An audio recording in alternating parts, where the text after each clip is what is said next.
So let us solve some questions on current electricity now. So the first question is, the current in a wire varies with time according to the relation I equals to 4 plus 2t square. How many coulombs of charge pass a cross section of wire in time interval t equals to 5 to 10 seconds. So here I is given. The first question, I is given as 4 plus 2t square.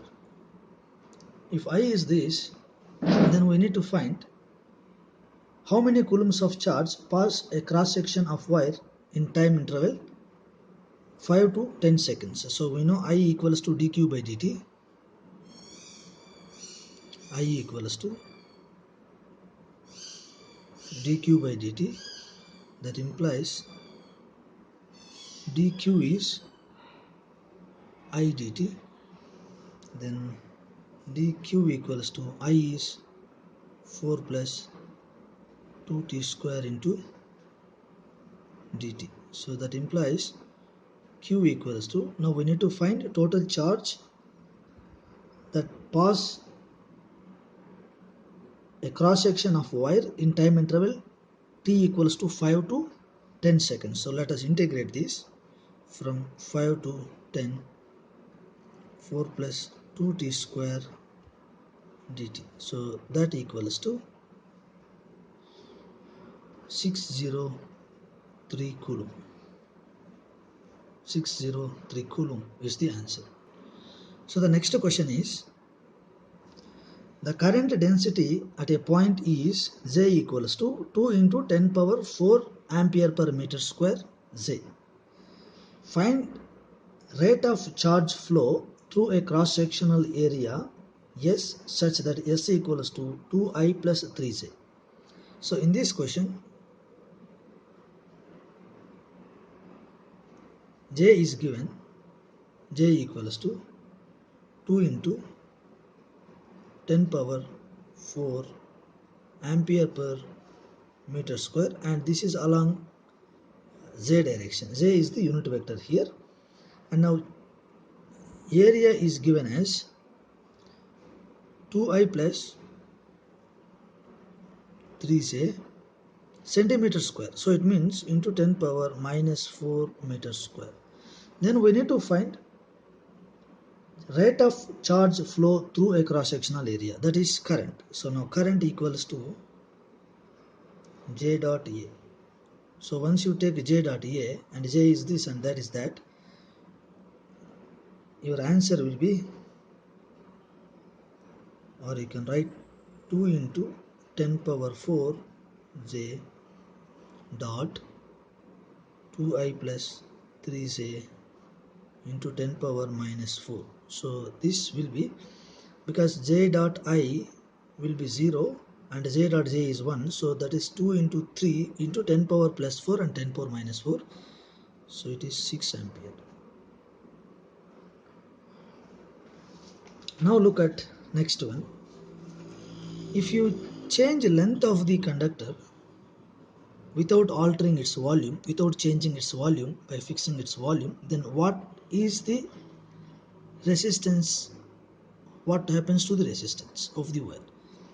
So you consider a wire of length L and area A, and assume that resistivity of the material is rho. Then resistance of this wire is R equals to rho into L by A. This is the resistance of this wire. Now what I am doing, I am changing length. When I change length, because volume of the system, volume of the wire, you write here volume of the wire is AL, then volume of the wire remains constant. When you change L, then you will see some change in A also. For example, if you increase L, then A comes down. If you decrease L, then A goes up. So this is the equation. So now volume remains constant, and in this, when you change L, A also changes. So in this equation, when you change L, then A also changes. So there are two variables. This one and this one both are linked parameters now.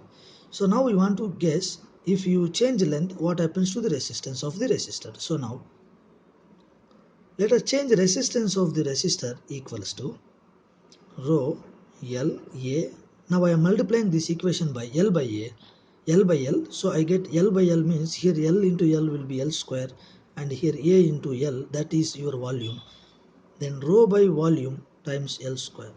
And in this equation, resistivity of material is constant and volume is also constant. Then there is only one variable, that is there is only one independent variable, that is L. So now you can write down,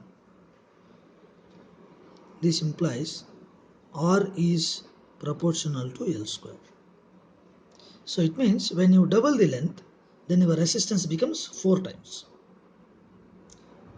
If you double the length, resistance becomes 4 times. Now similarly, what happens to the resistance if you change area? Let us see that. So now that one is R equals to rho into L by A. This is what your general equation is. Now what I will do, I will multiply this by A by A. So I get L into A and A square I get. So L into A is volume, that equals to rho V by A square. So that implies your resistance of the wire will be proportional to 1 by A square.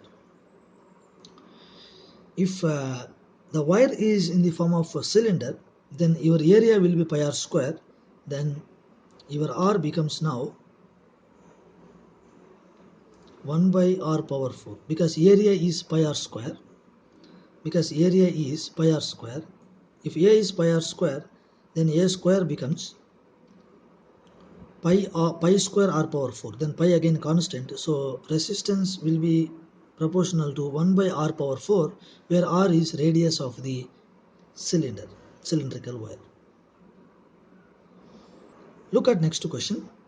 The question is here, a wire has resistance of 10 ohm. It is stretched by 1/10 of its original length. Then the resistance will be, so question is, the resistance of the wire, initially the resistance of the wire is given as 10 ohm. Then you are increasing its length. The wire is stretched by 1/10 of its original length. Assume that original length of the wire is L and original area is A. Original length is L and A is area initially, and say rho is specific resistance. Now you can write down 10 equals to rho into L by A. Now you are stretching the wire. When you are stretching the wire by fixing its volume, condition is that you are fixing the volume, then you are stretching the wire. So now new length becomes L plus stretching the wire by 1/10 of its original length. So this is initial length. Now 1/10 of that length is L by 10. So now it will be 11 L by 10. So new length of the wire is 11 L by 10. Then if this is the length, then what happens to area? So you can compute area. Let us take area, because A prime L prime will be equals to A into L. That implies then A prime equals to A L by, then L prime is this part. You get 11 by 10. Let us write 10 here and L. So then it equals to 10 by 11 times A. So your area will be now, new area will be 10 by 11 times initial area. Then new resistance of the wire will be now R double prime equals to rho into, because rho is a specific resistance of the material that is fixed, then L prime by A prime. So that is rho, then L prime is 11 by 10 into L by A prime is 10 by 11 into A. So that equals to 11 into 11, 11 square by 10 square rho L by A. So this rho L by A is 10. So now that equals to 11 square is 121 and 10 square into 10. So you can cancel 110, then your answer will be 12.1 ohm. 12.1 ohm is resistance of the wire. So look at next question. The temperature coefficient of resistance of a wire is 0.00125 degrees centigrade inverse. At 300 Kelvin, its resistance is 1 ohm. At what temperature the resistance of wire will be 2 ohm? So now resistivity of the temperature coefficient of resistance of a wire is given, let's say alpha, that alpha equals to 0.00125 degrees centigrade inverse, and the resist at 300 degrees centigrade, at 300 Kelvin, at 300 Kelvin, so 300 Kelvin equals to 27 degrees centigrade. At this temperature, then resistance of the wire is 1 ohm. Resistance of the wire is 1 ohm. Now the question is, at what temperature its resistance will be 2 ohm. Now for this one, if I write on the general equation is R T equals to R0 into 1 plus alpha T minus T0,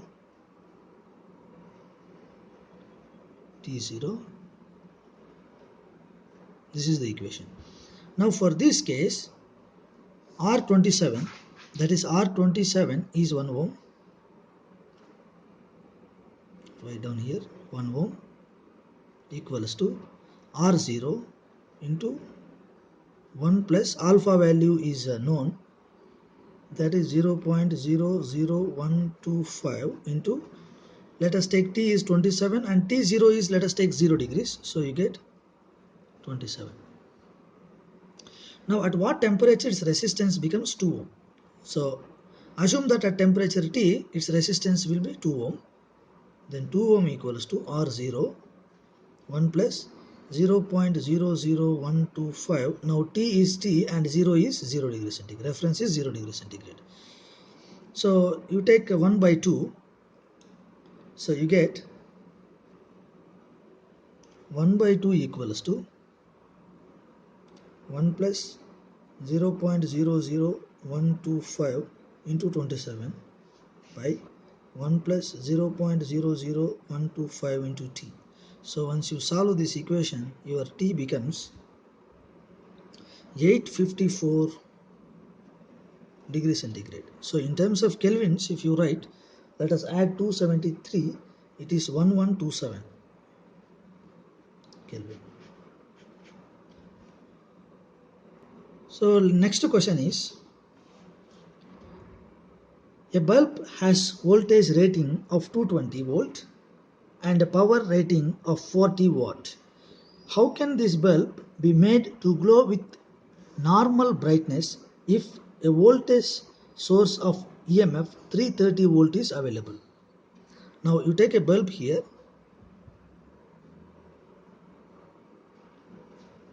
Let us take a bulb here, and the rating of this bulb is V equals to 220 volt and power equals to 40 watt. Now the available supply is 330 volt. Now how can this bulb be made to glow with a normal brightness? So to glow, this available source is, the EMF of available source is 330 volt. Then you need to get exactly 220 volt across this bulb. So now take a bulb here.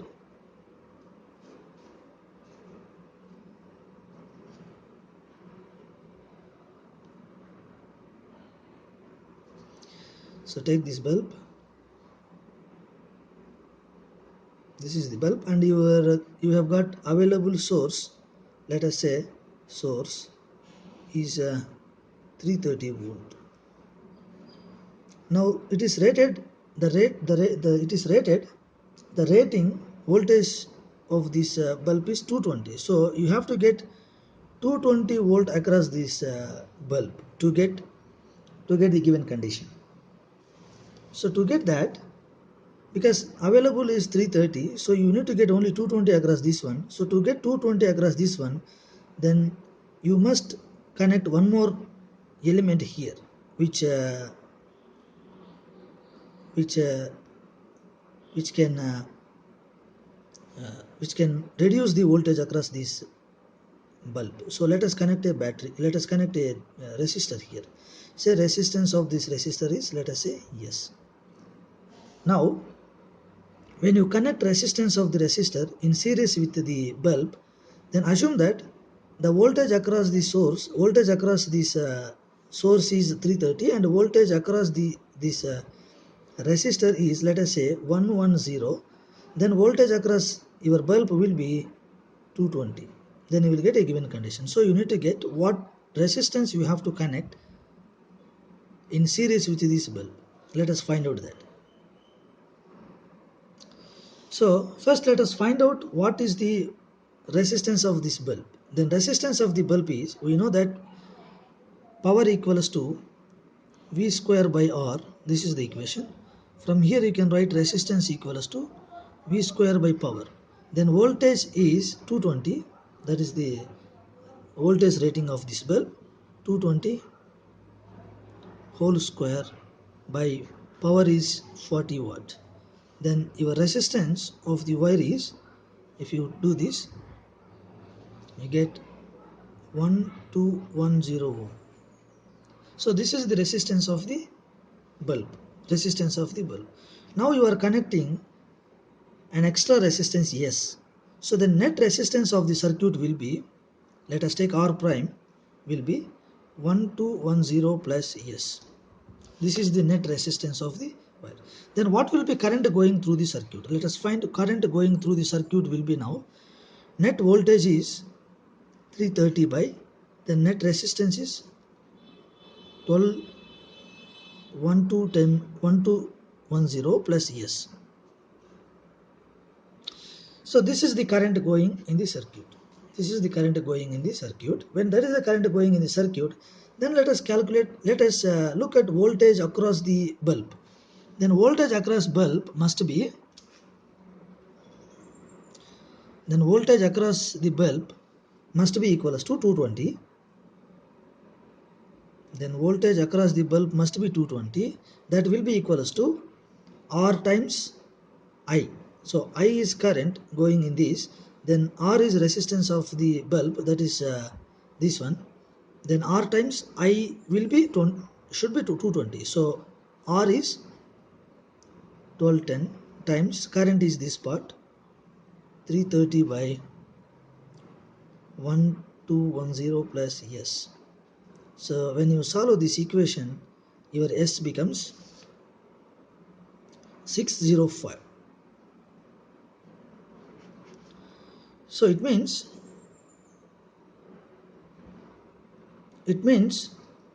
to make the bulb glow with normal brightness, you have to connect 605 ohm resistance in series with this bulb. And look at next question.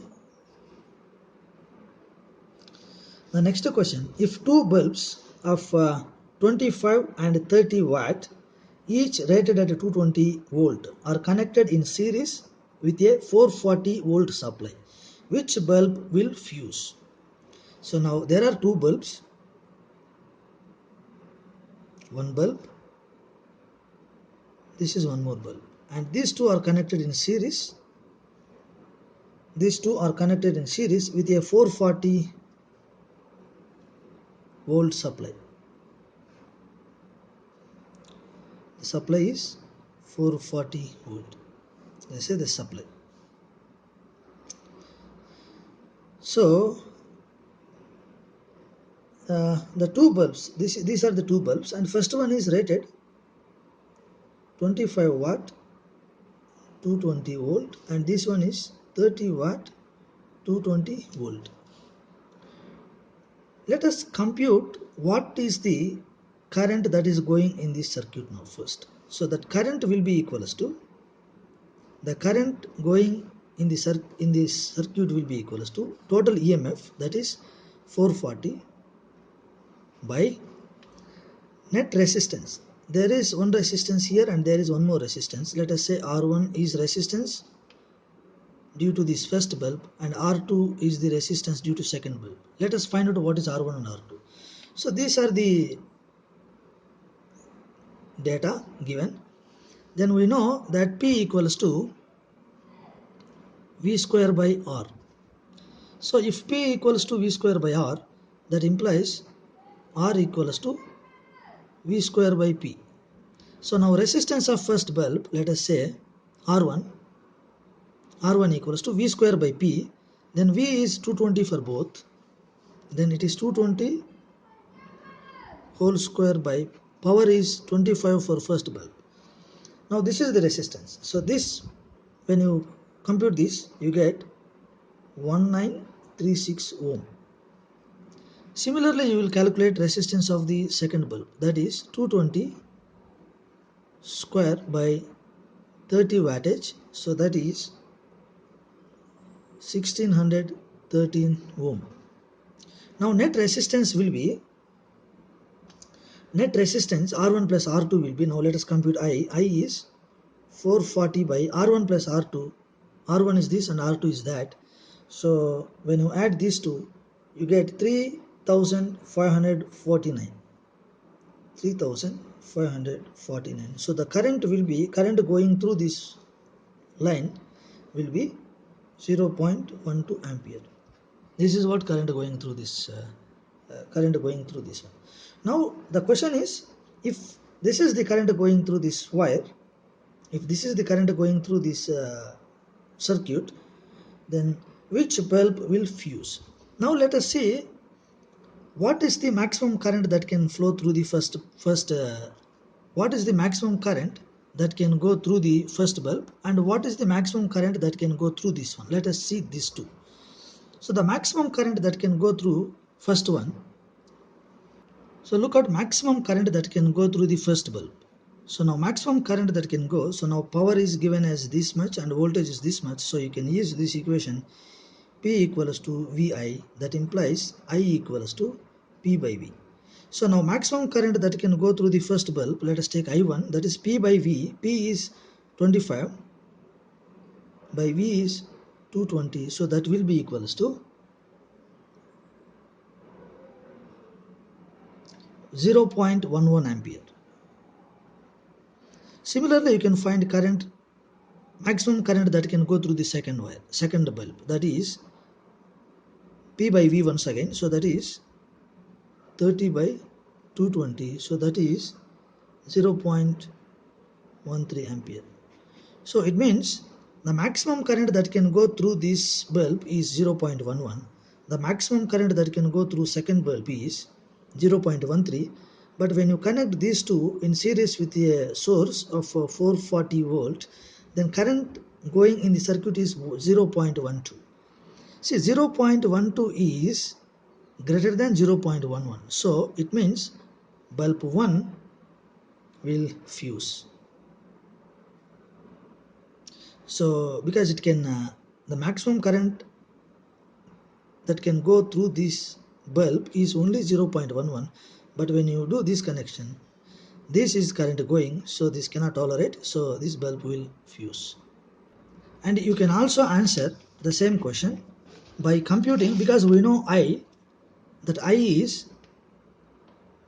when you connect these two in series, the I is 0.12. So once we know I and we know resistance of each bulb, R1 we know and R2 we know, so then this I times that R will be voltage across this one, then I times R2 will be voltage across this one. Let us see these two voltage drops. If that voltage drop is greater than 220, then because each battery can tolerate only 220 voltage across. So if voltage drop more than that, that battery will fuse. Sorry, that bulb will fuse. So in that way also you can answer the same question. So now look at next question. And this question is related to compute effective resistance between 2 points. So I am drawing the circuit here. Say there are many resistors here. Let us say the first resistor is this one. Say the resistance of this is 3 ohm. Say this point is A, that point is B, and there is one more resistor here. So this resistance of this resistor is 6 ohm, and this one is 3 ohm once again. So there is one more resistor here of 6 ohm, and there is one more resistor here, say that is 3 ohm, and there is one more resistor here, that is 3 ohm, and there is one more resistor here, that's also 3 ohm. Now you need to find out effective resistance of this circuit between A and B points. See, you can answer this question in a simple way, because 3 and 3, see, you have to compute, you have to get net resistance or effective resistance between terminals A and B. So you look at this circuit. So this one 3 ohm and 3 ohm both are in series. Once these are in series, then effective will be 6 for these two, and that 6 will be in parallel with the 6 once again. So when you compute 1 by 6 plus 1 by 6, that will be 2 by 6, that is 1 by 3, then resistance of the whole thing will be 3, and that 3 and is in series with that 3, and you get once again 6, and 6 and 6 both are in parallel, once again you get 3, and that 3 once again are in a series, then once again you get 6, and that 6 and 3 are in once again parallel, so your final resistance becomes 2 ohm. Let us draw the equivalent circuit. First you can reduce the circuit, you can replace these two by 6. This is 3 ohm, this is 3 ohm, this is 6 ohm, this is 3 ohm, and this is also 6 ohm. Now I am not drawing these two resistors, so instead of these two I will take only one resistor, that is 6 ohm, and this 6 ohm and 6 ohm both are in parallel, so net resistance of this combination will be 3 once again. So now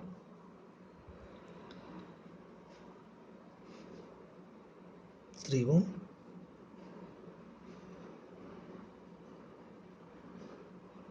this is 6 ohm, and now 6 and 6, and from here there is one more resistor that is called 3 ohm.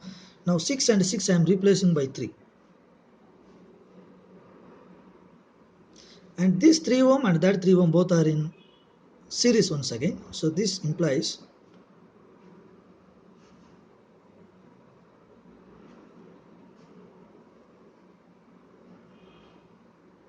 so this and these are in series, so effective will be 6. And now see, this 6 and that 6 both are in parallel, then you get net effective will be 3 once again.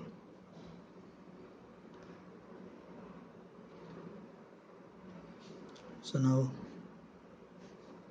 it's 3 ohm, and there is 3 ohm, and net effective will be for these two 3, say A and B. So now these 3 and that 3 both are in these 3 and that 3 both are in once again series. So in the next step I will replace these two by a single resistor of resistance 6 ohm,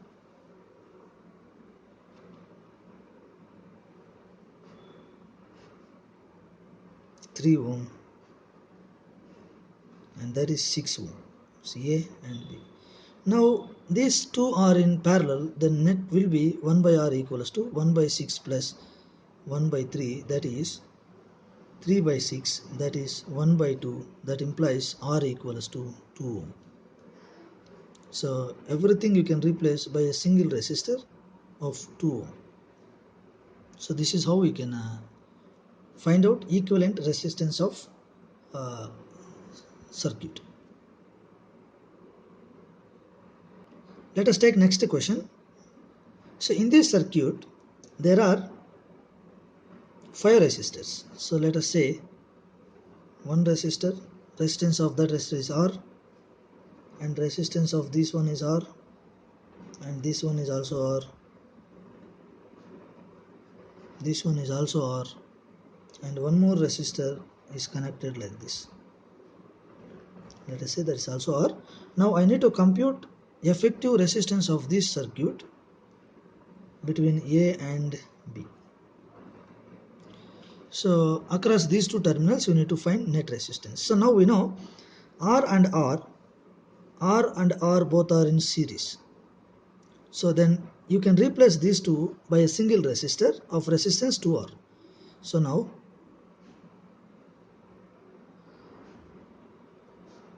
and A, this is R and this is also R, this is R, and these two can be replaced by a single resistance of resistance 2R. 2R and R both are in parallel. When 2R and R are in parallel, then effective will be, let us say R prime will be 2R by 3. Then you can replace these two by this resistor. So now I am replacing these two.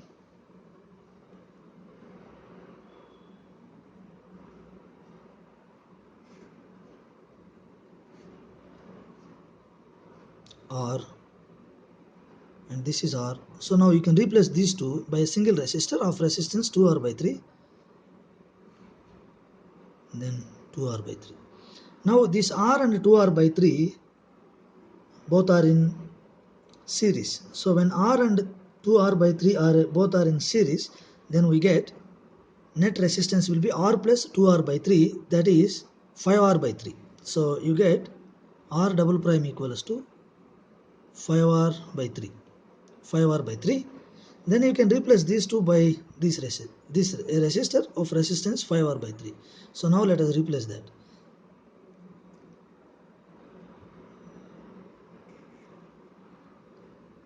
So now, so this resistance of this resistor is R. Say this point is A and that point is B. Now I am replacing these two by a single resistor of resistance 5R by 3. 5R by 3. Then 5R by 3 and R both are in parallel. Then net resistance will be equals to 1 by R plus 3 by 5R, that is 8 by 5R. That implies net resistance of the circuit will be 5R by 8. So this is how we can find out effective resistance of the circuit. So now let us look at one more circuit diagram. So there are 5 resistors.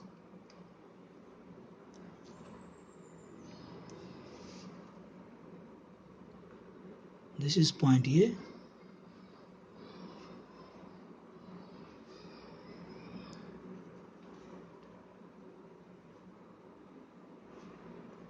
So that's point B. Then one more resistor is connected like this from here to here, and one more resistor is connected like this. Then we need to find effective resistance of this one across A and B. Say resistance of each resistor is smaller. Resistance of each resistance is smaller. Then how to find out this? You can also take equivalent circuit for this one.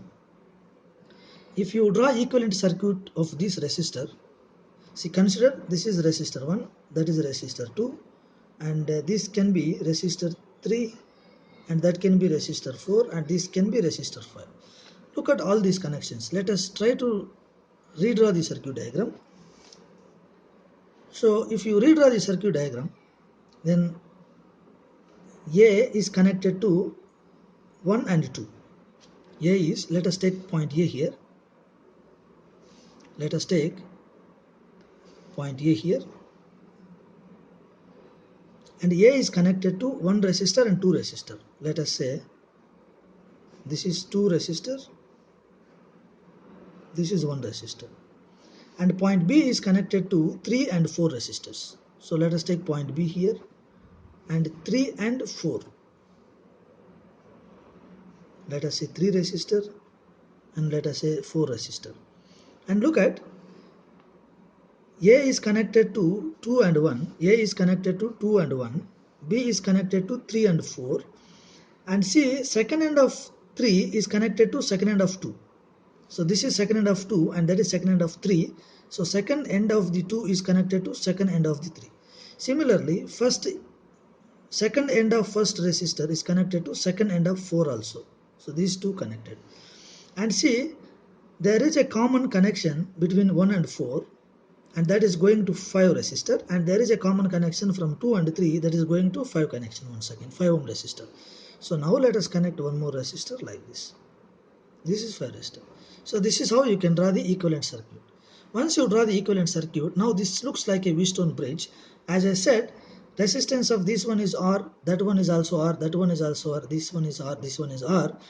Now this is like a Wheatstone bridge and resistance of each resistor is R. Then the bridge is in balanced definition because R1 by R2 equals to R3 by R4. Everything is R by R equals to R by R. So balanced, when bridge is balanced, so there will be no current going through this line. When there is no current through this line, then your circuit will be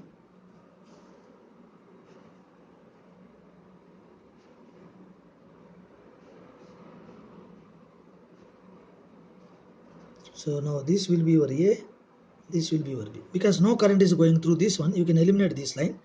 Then second, third and 1, 4 resistor. And resistance of this one R, that one is also R.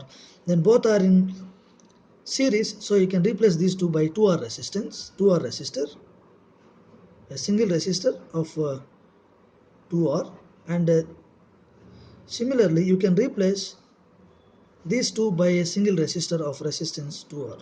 These two are in parallel once again. So once you compute this, because net effective will be 1 by 2R plus 1 by 2R, that is 2 by 2R, that implies R equals to R. So you can replace everything by a single resistor of resistance R. So this is how we can do. But without drawing this, without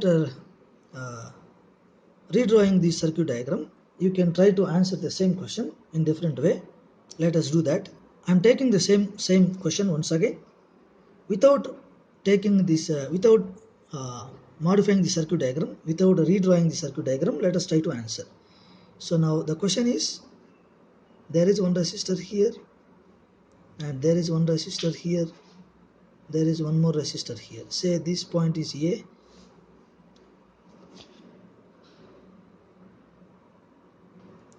and say that point is B. Now one more resistor is connected here, and one more is connected like this. So every resistance of each resistor is R. Now this is the general process. Sometimes, because as shown in this figure, so here I have redrawn the circuit like this. Sometimes you cannot able to redraw the circuit like this. Once you redraw like this, then process will be again you can take series and parallel combination equations to get final answer. Sometimes you cannot able to redraw the circuit diagram. If you cannot able to redraw the circuit diagram, then you have to follow the general process that I am showing right now. So now this is the circuit diagram. Now if you connect a battery, or if you maintain voltage V here and voltage 0 there, If you maintain voltage V here and voltage V there, then some current will go through this line. Then let us find out what is that current. Or first, in the first case, let us replace whole thing by a single resistor of resistance, let us say R. Then now you are maintaining voltage difference, that is V. At one end you are maintaining V and at next end you are maintaining voltage B. So this is the case. So in this case, if you replace whole thing by a single resistor of resistance R, then you see V equals to IR. This is what you get. V equals to IR. Let us try to write down here also. Here R is effective resistance of the whole circuit. So let us write down this one also in this form. Let us see what is there instead of R. Then that what is there instead of R, that will be your equivalent resistance. Let us to do that. Assume that I is current entering here. If I is current entering here, the same current must come out from the line, come out from the circuit. So now if I is coming here and it's meeting a junction, there are two connections.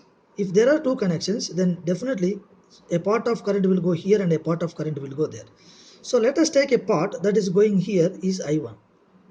If the part that is going here I1, then remaining part that will be I minus I1 will go through this line. By symmetry you can say if I1 is coming here, then the same current must go here. By symmetry you can say that. Because this looks like this. So if I is going here, then I must deliver to this terminal by this resistor. So then here through this resistor you must get I minus I1. Now let us get what is the current going through this resistor. The current going through this resistance will be, see here, you can apply your junction rule here. I minus I1 is going towards this junction.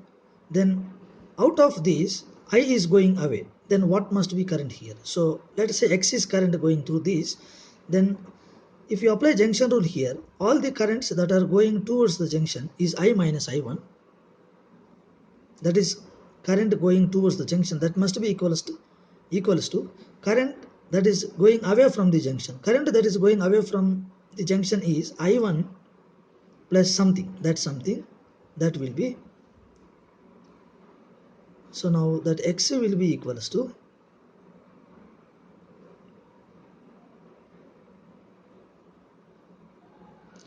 X will be equals to I minus 2I1. So this is what current will be going through this one, I minus 2I1. You can also see here I minus 2I1 is going through this line, it's meeting a junction here, and I1 is coming here. So when you add I1 to this part, you get I minus I1, that is going here once again. So now say voltage is V here and voltage is 0 here. Let us take voltage here is V prime, and let us take here voltage is V double prime. Now voltage across first resistor, voltage across the first resistor is, voltage across this first resistor is V minus V prime. So now V minus V prime can be, let us write down here, okay. So V minus V prime equals to R is resistance of the resistor, then R times I minus I1, R times I minus I1, then V prime minus V double prime equals to R into I minus 2I1. Similarly, V double prime minus 0, R into I minus I1. So once you add all these, V prime cancel, V double prime cancel. So finally you get V that equals to R times, so I 3I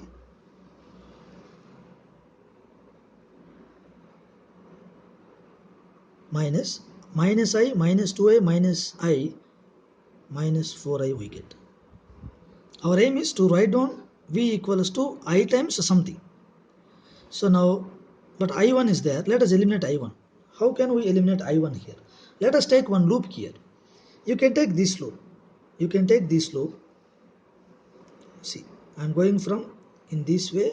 I am going from here to here, here to there, and there to there, and there to there. If I go from here to there, then what is voltage drop? I am applying now second rule, that is junction rule. That is, the algebraic sum of voltage drop across all elements in the closed loop is 0. This is the closed loop, and there are 1, 2, 3 elements are there.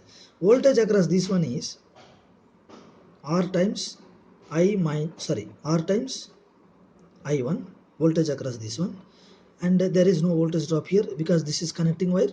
And from here to there, see, current is going in this way. It means that voltage is greater than here when compared to there. So it is minus R times I minus 2I1. And here current is going in this way, so it means voltage here is greater. So when you take drop here, you get once again minus R into I minus I1 equals to 0. So when you take R common, you can take R common here. When you take R common, then you get I1 minus I plus 2I1 minus I plus I1 into R, that equals to 0. Then you can say this must be equals to 0. So if this is so, then from here I can write down I1, 2I1, that one, you get 4I1. So this implies 4I1 equals to 2I. So let us come here. So now you can write V equals to R into 3I. Then 4I1 is 2I. You can write 2I.